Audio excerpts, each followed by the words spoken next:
সবাই কেমন আছো? আশা করি তোমরা সবাই খুব ভালো আছো। আমি হলাম professional makeup artist and hair stylist Indrani from indrani'smakeover। তো সামনে তো পুজো চলেই এসেছে, আর তোমাদেরকে যেরকম বলেছিলাম যে পুজোর বিভিন্ন সাজ আমি তোমাদের সামনে নিয়ে চলে আসব, তাই আজকে আবারও হাজির হয়ে গেছি নতুন একটা লুক নিয়ে। আমি চেষ্টা করব আমার প্রত্যেকটা ভিডিওতে তোমাদেরকে একটা করে সুন্দর লুক উপহার দেওয়া এবং খুবই অ্যাফোর্ডেবল প্রাইসের মধ্যে তোমরা কিভাবে সুন্দর লুক ক্রিয়েট করবে সেটাও কিন্তু অবশ্যই তোমাদেরকে ভিডিওর মাধ্যমে বলে দেবো। আর তোমাদের যদি কোনো রকম কোনো কোয়ারিজ থাকে অবশ্যই কিন্তু সেটা আমার সঙ্গে শেয়ার করতে পারো, আমি চেষ্টা করব তোমাদেরকে রিপ্লাই করে দেওয়ার। তো দেখো আজকে আমি এই লুকটা ক্রিয়েট করেছি, এটা কিন্তু তোমরা অষ্টমীর দিন বা দশমীর দিন এই লুকটাকে ক্রিয়েট করতে পারো। অল্প সময়ের মধ্যে তোমরা এরকম একটা লুক ঝটপট ক্রিয়েট করতে পারবে, তার জন্য কিন্তু অবশ্যই চোখ রাখতে হবে আমার পুরো ভিডিওটাকে। তাহলে চলো, অনেক বকবক করে ফেলেছি। আর হ্যাঁ, ভিডিওটা যদি ভালো লাগে কি করবে, একটু লাইক করবে, কমেন্ট করবে এবং আমার চ্যানেলটাকে সাবস্ক্রাইব করে দিও যারা আমার চ্যানেলে নতুন। আর যারা অলরেডি সাবস্ক্রাইব করে ফেলেছো তাদেরকে অসংখ্য অসংখ্য ধন্যবাদ। চলো তাহলে আজকের ভিডিও শুরু করা যাক। তো তোমরা সবাই খাতা পেন নিয়ে বসে পড়ো। আমি যা যা প্রোডাক্ট আজকে তোমাদের সঙ্গে শেয়ার করব সমস্ত কিছুই কিন্তু নোট ডাউন করে নাও, যাতে করে তোমরাও এরকমভাবে সুন্দর একটা লুক ক্রিয়েট করতে পারো। চলো শুরু করা যাক। তো সবার প্রথমে যেটা করব, আমি ফেসটাকে কিন্তু ভালো করে ক্লিন করে নিয়েছি এবং টোনারও লাগিয়ে নিয়েছি।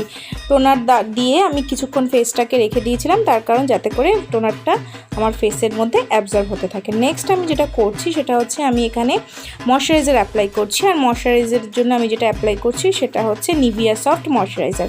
যেহেতু গরমকাল তো সেক্ষেত্রে খুবই সামান্য এই ময়শ্চারাইজারটা অ্যাপ্লাই করবে, খুব বেশি নয়।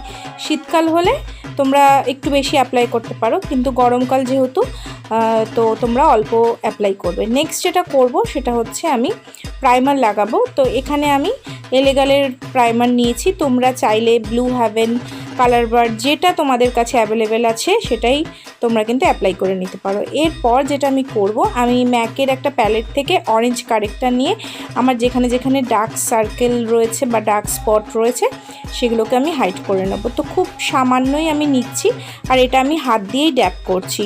তো তোমাদের কাছে যে অরেঞ্জ কারেক্টার থাকবে তোমরা সেটা দিয়েই কিন্তু করতে পারো, এমন কোনো ব্যাপার নেই যে ম্যাকের প্যালেট থেকেই তোমাদেরকে করতে হবে। এরপর যেটা করব, সেই সেম প্যালেট থেকে আমি একটু কনসিলার নিয়ে নেব, একটু ডার্ক শেডের কনসিলার নেব। আমি সবসময় এটা বলে থাকি আমাদের স্কিন টোনের থেকে একটু ডার্ক শেডের কনসিলার নিয়ে অরেঞ্জ কারেক্টারটাকে আমি হাইড করব। তো এটা দিয়ে আমি ভালো করে হাতের সাহায্যেই দেখো আমি কিন্তু ভালো করে এটাকে ব্লেন্ড করে নিয়েছি। নেক্সট আমি যেটা আজকে ফাউন্ডেশন ইউজ করছি সেটা হচ্ছে পিএসসির এইচডি ফাউন্ডেশন।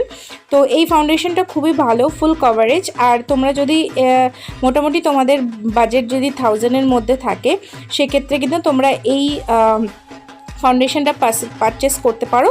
খুবই ভালো একটা ফাউন্ডেশন, ফুল কভারেজ দেয়। তো আমি এটাকে ভালো করে ব্লেন্ড করে নিচ্ছি। তোমাদের কাছে যদি যে ফাউন্ডেশন থাকে সেগুলো দিয়েই কিন্তু তোমরা এই মেকআপ লুকটা ক্রিয়েট করতে পারো। নেক্সট যেটা করছি, পিএসসিরই একটা আমি কনসিলার নিচ্ছি। তো সেই কনসিলারটা দিয়ে আমি আমার হাই পয়েন্টসগুলোকে হাইলাইট করে নেব। তো তোমাদের কাছে যেই কনসিলার থাকবে, মেবলিন হোক, সুইচ বিউটি হোক, ওয়েট অ্যান্ড ওয়াইল্ড হোক, যেটা থাকবে সেটা দিয়েই তোমরা তোমাদের হাই পয়েন্টসগুলোটা হাইলাইট করে নেবে। এরপর আমি যেটা করব সেটা হচ্ছে আমি ফেসটাকে সেট করব। এটা কিন্তু মেকআপের একটা খুব ইম্পর্ট্যান্ট পার্ট, এটাকে আমরা অনেকে স্কিপ করে যাই, যার ফলে আমাদের মেকআপটা কিন্তু কেকি হয়ে যায়। তো আমি এখানে অ্যাপ্লাই করছি হচ্ছে মেবলিনের ফিটমি একটা কম্প্যাক্ট। তো আমার হাতের কাছে যা যা মেকআপ প্রোডাক্ট আমি পাচ্ছি সেগুলোই কিন্তু আমি পরপর অ্যাপ্লাই করে নিচ্ছি।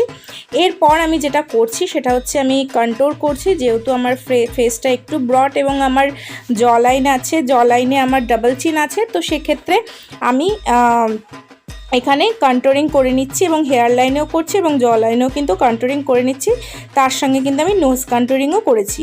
এরপর আমি যেটা করব, আমি ব্লাশ লাগিয়ে নেব।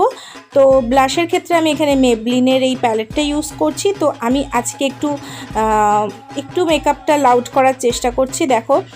তো আমি ব্লাশটাও কিন্তু প্রচুর পরিমাণে লাগাচ্ছি। তবে একটা কথা মনে রাখতে হবে, যে কোনো প্রোডাক্ট তোমরা নিয়ে এক জায়গায় যদি লাগিয়ে রাখো সেটা কিন্তু দেখতে ভালো লাগবে না।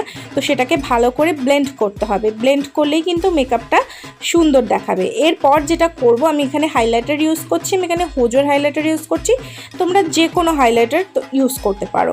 তো হাইলাইটারটা আমি ভালো করে আমার ফেসে অ্যাপ্লাই করে নিচ্ছি এবং দেখতেই পাচ্ছ হাইলাইটারটা দেওয়ার পর ফেসটা কতটা গ্লো করছে।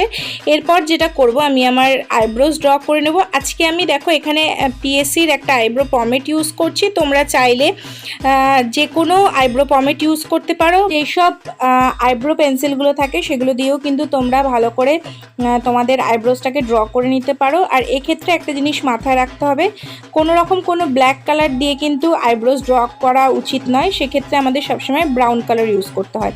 তো সবার প্রথমে দেখো আমি স্পুলি দিয়ে ভালো করে হেয়ারটাকে কোম করে নিচ্ছি, তারপরে কিন্তু আমি আইব্রো পমেটটা ইউজ করছি। তো যারা বিগনার তাদের অনেক সময় হয়তো জেল আইব্রো পমেট ইউজ করতে প্রবলেম হতে পারে, তাদেরকে আমি সাজেস্ট করব যে কোনো আইব্রো কিট দিয়ে, যেটা পাউডার বেসে থাকে বা পেন্সিলের যে আইব্রো পমেটগুলো থাকে সেগুলো দিয়ে কিন্তু তোমরা তোমাদের আইব্রোজটাকে ড্র করে নিতে পারো। তো দেখতেই পাচ্ছ দুটো আইব্রোজের মধ্যে ডিফারেন্স।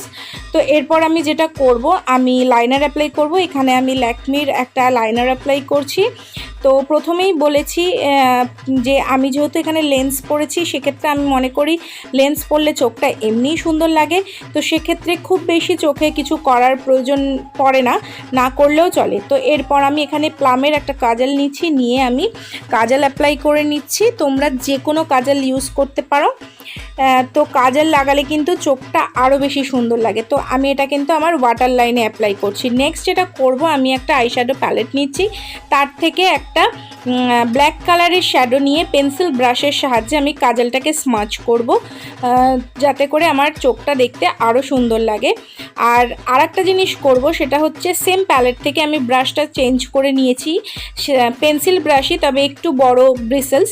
তো সেটা নিয়ে আমি একটা মেরুন কালারের আইশ্যাডো আমার লোয়ার ল্যাশে অ্যাপ্লাই করে নিয়েছি, মানে একটু ভালো করে স্মাচ করে নিয়েছি। দেন আমি মাস্কারা অ্যাপ্লাই করছি। আমি এখানে মেবলিনের হাইপার কার্ল মাস্কারা ইউজ করছি। এরপর যেটা করব সেটা হচ্ছে একটু লিপস্টিক লাগাবো, তার জন্য আমি লিপটাকে ড্র করে নিচ্ছি সুইস বিউটির একটা লিপ লাইনার দিয়ে।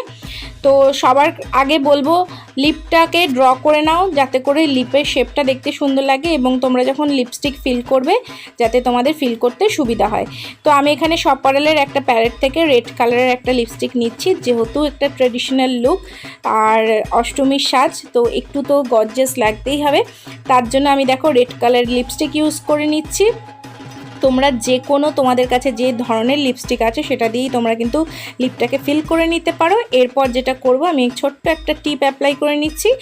আর যেটা করছি সেটা হচ্ছে সবার শেষে আমি এখানে ফিক্সার ইউজ করছি। তো আমি এখানে সুইস বিউটির একটা মেকআপ ফিক্সার ইউজ করছি। তো আজকের এটাই আমার ফাইনাল লুক। আশা করি তোমাদের এই লুকটা ভালো লাগবে। তোমরা অষ্টমীর দিন বা দশমীর দিন এরকম একটা লুক ক্রিয়েট করতেই পারো। দশমীর দিন যখন তোমরা সিঁদুর খেলতে যাবে তখন এরকম একটা লুক ক্রিয়েট করতে পারো, আর অষ্টমীর দিন তো পারোই অবশ্যই। তো আজকের যে লুকটা ক্রিয়েট করেছি আশা করি তোমাদের ভালো লাগবে। খুবই একটা ট্রেডিশনাল লুক ক্রিয়েট করার চেষ্টা করেছি। আগামী দিনে আরও সুন্দর সুন্দর ভিডিও তোমাদের কাছে আমি অবশ্যই নিয়ে আসবো। তো তোমাদের যদি এই ভিডিওটা ভালো লাগে একটু লাইক করো, কমেন্ট করো এবং আমার চ্যানেলটাকে সাবস্ক্রাইব করো। তো দেখা হচ্ছে নেক্সট ভিডিওতে। সবাই খুব ভালো থেকো।